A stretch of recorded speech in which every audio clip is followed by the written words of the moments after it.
ज्वालामुखी का रखवाला primal Groudon और समुद्र का शहंशाह प्राइमल कायोगर दोनों ही बहुत ज़्यादा स्ट्रॉन्ग पोकेमॉन है। क्या हो अगर दोनों लड़ जाए। प्राइमल ग्राउडॉन और प्राइमल कायोगर दोनों ही वेदर ट्रायो के मेंबर्स है और दोनों ही एक दूसरे के दुश्मन भी है। हाँ, मतलब दोनों आपस में लड़ते रहते हैं। दोनों की लड़ाई का विजेता कौन रहेगा? क्या वो प्राइमल ग्राउडॉन रहेगा या फिर प्राइमल कायोगर?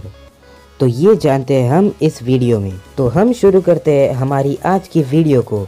तो आप देख रहे हो पोकी क्लैश और मैं आप सभी का स्वागत करता हूँ। तो आज की वीडियो एक बेसिक कंपैरिजन होने वाली है प्राइमल ग्राउडॉन और प्राइमल कायोगर के बीच में। तो इस फाइट का विजेता चाहे कोई भी हो तो प्लीज़ आप हर्ट मत होना, क्योंकि हर कोई का अपना अपना एक ओपिनियन होता है। तो इन्हें कंपेयर करने के लिए हम 12 पॉइंट्स को रखेंगे, जो होंगे strength, power, base stat, movesets, battling skill, durability, speed, agility, ability, health, healing factor और एनकाउंटरिंग मूव्स। तो इनमें से जिस पोकेमॉन के ज़्यादा पॉइंट्स रहेंगे वो होगा हमारा विनर। तो वीडियो में बहुत मज़ा तो आएगा ही, क्योंकि ये मेरी फर्स्ट कंपैरिजन वीडियो है। सो now let's start with a comparison. तो पहले हम बेसिक्स जान लेते हैं। तो प्राइमल ग्राउडॉन एक ग्राउंड और फायर टाइप लेजेंडरी पोकेमॉन। इसकी पावर है कि वो वोल्केनोस को कंट्रोल कर सकता है और लैंड एक्सटेंड कर सकता है। प्राइमल ग्राउडॉन जो है जहाँ पे भी जाता है वो अपनी लावा के कारण वहाँ पे ज़मीन बना देता है, इसके लिए पानी में भी बहुत देर तक रह सकता है। इसकी एबिलिटी को मैं बाद में एक्सप्लेन करूँगा। और अब बारी आती है प्राइमल कायोगर की। ये एक प्योर वाटर टाइप पोकेमॉन है जो कि समुद्र में रहता है। प्राइमल कायोगर का वेट बहुत ज़्यादा है। इसका पानी पे फुल कंट्रोल है। ये पानी के साथ कुछ भी कर सकता है। ये स्टॉर्म्स भी ला सकता है और इसकी भी एबिलिटी मैं ग्राउडॉन के साथ ही एक्सप्लेन करूँगा। तो फर्स्ट पॉइंट आता है स्ट्रेंथ का। और अगर मैं बात करूँ स्ट्रेंथ का तो इसमें विजेता होगा ऑब्वियसली प्राइमल ग्राउडॉन, क्योंकि यार इसके बेस स्टैट्स में इसका जो फिजिकल अटैक है वो है 180 और प्राइमल कायोगर के बेस स्टैट्स में उसका अटैक है 150 और स्ट्रेंथ बेसिकली फिजिकल अटैक पे ही बेस्ड होता है। तो इसीलिए अब स्कोर बोर्ड में ग्राउडॉन ने अपना पहला पॉइंट स्कोर कर लिया है और कायोगर अभी 0 पॉइंट्स पे है। सो गाइस, अब नेक्स्ट पॉइंट आता है पावर्स का। तो दोनों ही पोकेमॉन के पावर्स अच्छे हैं, पर अनफॉर्चुनेटली प्राइमल ग्राउडॉन वॉन। ये इसके लिए क्योंकि प्राइमल ग्राउडॉन की अटैकिंग पावर बहुत ज़्यादा है। ये जो भी मूव्स मार रहा था वो बहुत ज़ोरों से लग रहा था। एंड प्रेसिपाइस ब्लेड तो नहीं भूल सकते, जो कि प्राइमल कायोगर को पट से पड़ा था। तो प्राइमल ग्राउडॉन ने अपना दूसरा पॉइंट भी स्कोर कर लिया है। और अब पारी आती है बेस स्टैट्स की। और बेस स्टैट्स दोनों की ही 770 है, यानी कि दोनों की ही बेस स्टैट्स सेम है। तो ये राउंड टाई हो जाता है। तो ये वाला पॉइंट किसी को भी नहीं जाता, तो दोनों के सेम ही स्कोर रहेंगे। अगला राउंड है मूवसेट्स का। तो आप सभी को पता ही होगा कि एक पोकेमॉन एक समय पे 4 ही मूव सीख सकता है, उससे ज़्यादा वो मूवसेट्स में नहीं रख सकता। तो हम उन 4 मूव्स को ही कंसिडर करेंगे। तो ग्राउडॉन के मूवसेट्स में आते हैं eruption, solar beam, hyper beam और उसका सिग्नेचर मूव प्रेसिपाइस ब्लेड। तो इसके मूवसेट्स काफ़ी ज़्यादा अच्छे हैं। एंड दूसरी तरफ कायोगर ने एनिमे में बस 3 ही मूव यूज़ किए हैं, यानी कि मैं बात कर रहा हूँ आइस बीम, शियर कोल्ड और ओरिजिन पल्स। तो आप इतना तो समझ ही गए होंगे कि ये पॉइंट भी प्राइमल ग्राउडॉन को जाता है। तो ग्राउडॉन ने लगातार 3 पॉइंट स्कोर कर लिए है और कायोगर को बहुत पीछे छोड़ दिया है। नेक्स्ट राउंड काफ़ी ज़्यादा ऑसम राउंड होगा, जो कि है बैटलिंग स्किल्स का। और ये राउंड थोड़ा हार्ड तो होने वाला है, क्योंकि प्राइमल ग्राउडॉन और प्राइमल कायोगर दोनों ही पोकेमॉन स्ट्रेट फॉरवर्ड अटैक करते हैं, यानी कि दोनों सीधा सीधा मारते हैं। दोनों कुछ ज़्यादा स्किल्स दिखाते नहीं है, पर तो भी इस राउंड का विजेता हम घोषित करें तो वो मेरे हिसाब से होगा प्राइमल ग्राउडॉन।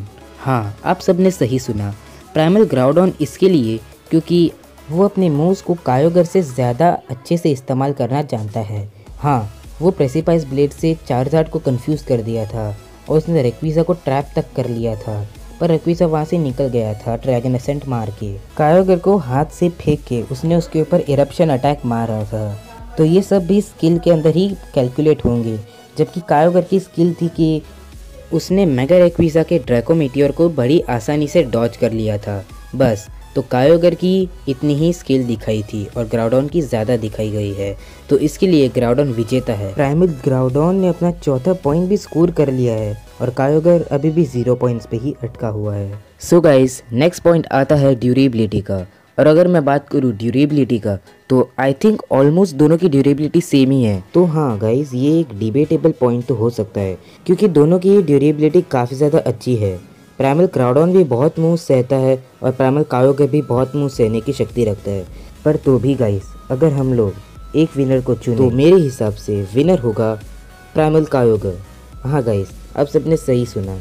वैसे ग्राउडॉन की भी ड्यूरेबिलिटी काफ़ी ज़्यादा अच्छी है एंड बेसिकली ये मुंह से डॉच नहीं करता, उल्टा को उससे सहता है। प्राइमल ग्राउडॉन ने भी कई सारी मूव्स एंड एबिलिटीज़ और भी कई सारे मूव्स को सहा है। पर ये तो बात थी प्राइमल ग्राउडॉन की। अगर मैं आपको बात करूँ प्राइमल कायोगर की तो आप शॉक हो जाओगे कि उसको XY वाली बैटल में बहुत ही ज़्यादा डोमिनेट कर दिया था। प्राइमल ग्राउडॉन ऑलमोस्ट ही जीत गया था और उसको काफ़ी ज़्यादा मूव्स भी लगे थे और उसके सोलार बीम, प्रेसिपाइस ब्लेड, इरप्शन और भी कई सारे मूव्स लगे। और रेक्विज़ा का हाइपर बीम भी हम लोग नहीं भूल सकते, और भी मूव्स लगे थे। पर ये सबसे ज़्यादा स्ट्रॉन्ग मूव्स थे जो उसको लगे थे। पर तब भी दोनों ही सेम लेवल की HP पे लड़ रहे थे। हाँ गाइस, दोनों ही बहुत ज़्यादा पावर से लड़ रहे थे। सो आई थिंक कि कायोगर की ड्यूरेबिलिटी ग्राउडॉन से थोड़ी ज़्यादा है। तो अब हो गए हैं कायोगर के 1 पॉइंट और ग्राउडॉन के 4 पॉइंट। नेक्स्ट राउंड आता है स्पीड का एंड भाई साहब मैं क्या ही कहूँ यार, दोनों ही इतने स्लो पोकेमॉन है ना कि यार मेरे को तो लगता है स्लॉथ भी इनसे जीत जाएगा। हाँ मतलब ये तो ऑब्वियस ही है कि दोनों की बेस टेस्ट में उनकी स्पीड 90 है। दोनों की स्पीड सेम ही है गाइस, इसके लिए ये राउंड टाई होता है। और नेक्स्ट राउंड आता है एजिलिटी का और इस राउंड में कायोगर जीत जाता है। ऑब्वियसली यार, कायोगर की फुर्ती ग्राउडॉन से ज़्यादा है। तो यार अब स्कोर बोर्ड में ग्राउडॉन के 4 पॉइंट्स हो चुके हैं और कायोगर के 2 पॉइंट्स हो चुके हैं। नेक्स्ट पॉइंट आता है एबिलिटीज़ का। तो गाइस, मैंने इन दोनों को एक्सप्लेन करते वक्त एबिलिटीज़ को नहीं कहा था, तो यार मैं अब भी कह रहा हूँ क्योंकि ये थोड़ा सीरियस पॉइंट है। तो हम लोग शुरुआत करते हैं प्राइमल कायोगरी की एबिलिटी से। तो इसकी एबिलिटी का नाम है प्राइमोडियल सी। तो आप बाजू में आप पढ़ सकते हो कि इस एबिलिटी में क्या होता है। इस एबिलिटी में सबसे पहले तो बहुत तेज़ बारिश आती है और इसके बाद प्राइमल कायोगर कोई भी फायर टाइप मूव को नलीफाई कर देता है, यानी कि अब उसको कोई भी फायर टाइप मूव से डैमेज नहीं पहुंचेगा, चाहे वो कोई भी फायर टाइप क्यों ना हो। पर ध्यान रखना, सिर्फ fire type moves.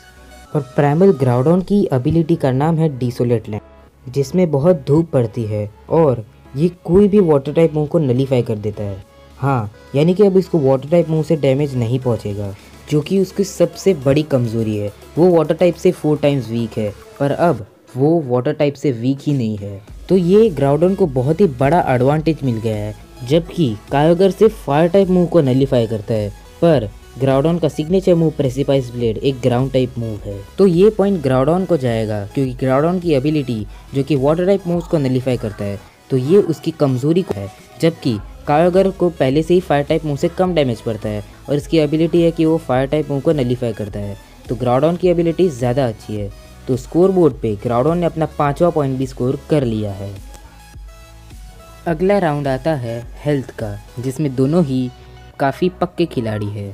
But unfortunately ये पॉइंट जाता है the ruler of the sea primal Kyogre को। हाँ, क्योंकि जैसे कि मैंने ड्यूरेबिलिटी वाले पॉइंट में कहा था कि कायोगर ने बहुत सारे मूव्स सहे थे, बट देन टू दोनों सेम ही HP पर लड़ रहे थे।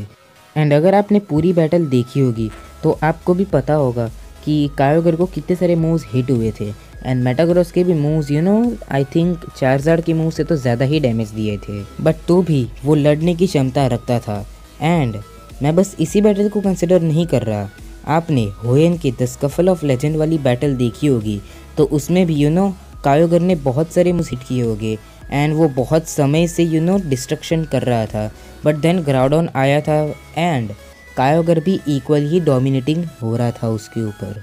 हाँ मतलब मैं ऐसा नहीं कह रहा कि ग्राउडॉन की हेल्थ कम है, उसकी भी बहुत ज़्यादा है, पर आई थिंक कि कायोगर की हेल्थ ग्राउडॉन से थोड़ी ज़्यादा है, तो ये पॉइंट तो कायोगर को जाता है। और नेक्स्ट पॉइंट आता है हीलिंग फैक्टर्स का। और अगर मैं बात करूँ हीलिंग फैक्टर का, इसमें ऑलमोस्ट सभी लेजेंडरी पोकेमॉन काफ़ी ज़्यादा अच्छे होते हैं, क्योंकि लेजेंडरी पोकेमॉन की हीलिंग फैक्टर गजब होती है।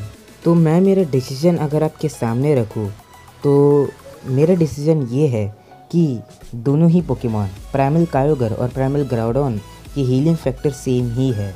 हाँ, देखो मैं बार बार टाई इसीलिए करा रहा हूँ क्योंकि दोनों ही काफ़ी हद तक सेम पोकेमॉन है।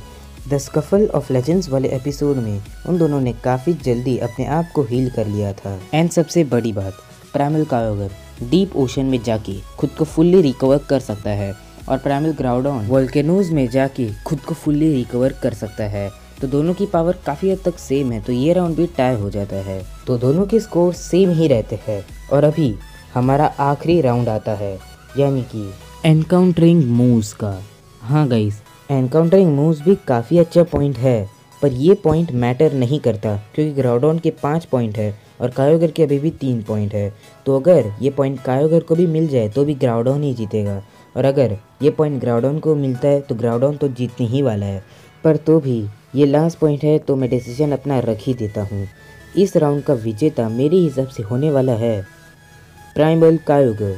यस गाइस, कायोगर इसके लिए क्योंकि इसकी एजिलिटी थोड़ी ज़्यादा है ग्राउडॉन से। एंड मैंने आपको पहले भी कहा था कि ग्राउडॉन ज़्यादातर मूव्स को सहता है, उसको डॉज नहीं करता।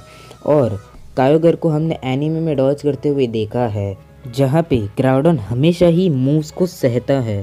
हाँ, जब रेक्विज़ा ने ड्रैको मीटियोर मारा था तब ग्राउडॉन बैठे बैठे सह रहा था और कायोगर ने उसको काफ़ी खूबसूरती से डॉज किया था। तो ये पॉइंट तो कायोगर डिजर्व करता ही था, पर ग्राउडॉन अनफॉर्चुनेटली यहाँ पे कायोगर से ज़्यादा डोमिनेटिव रहेगा। मैं बस पॉइंट के हिसाब से ही जज नहीं कर रहा, अगर हम दिमाग लगा के भी इसको जज करें तो ग्राउडॉन ही ज़्यादा डोमिनेटिव रहेगा एंड वही विजेता रहेगा। क्योंकि देखो, सबसे पहले प्राइमल कायोगर की एबिलिटी है कि वो फायर टाइप मूव्स को नलीफाई करेगा, पर ग्राउडॉन का सिग्नेचर मूव यानी प्रेसिपाइज ब्लेड एक ग्राउंड टाइप मूव है। प्लस ग्राउडॉन की एबिलिटी है कि वो वाटर टाइप मूव को नलीफाई कर देगा, और अपने कायोगर का सिग्नेचर मूव ओरिजिन पल्स है जो कि एक वाटर टाइप मूव है। तो इसके लिए ग्राउडॉन ही जीतेगा। और एक और रीज़न मेरे पास ये है कि एनीमे में भी ग्राउडॉन ही कायोगर पर ज़्यादा डोमिनेटिव रहा था। तो इस हिसाब से ग्राउडॉन ही कुल मिला के विजेता होने वाला है और प्राइमल कायोगर उससे लड़ते वक्त हार जाएगा। सो मेरा डिसीजन यही था। तो प्लीज़ अगर आपका फेवरेट कायोगर है तो प्लीज़ आप ऑफेंड मत होना, क्योंकि हर किसी का अपना अपना एक ओपिनियन होता है। अपना ओपिनियन आप कमेंट सेशन में कमेंट कर देना, मैं आपकी ओपिनियंस देखूंगा। तो हाँ गाइस, मेरा समय हो गया है जाने का। So now let's wrap up this video. Will meet in the next video. Till then stay tuned, stay home, stay safe, bye bye, take care, thanks for watching and see ya later.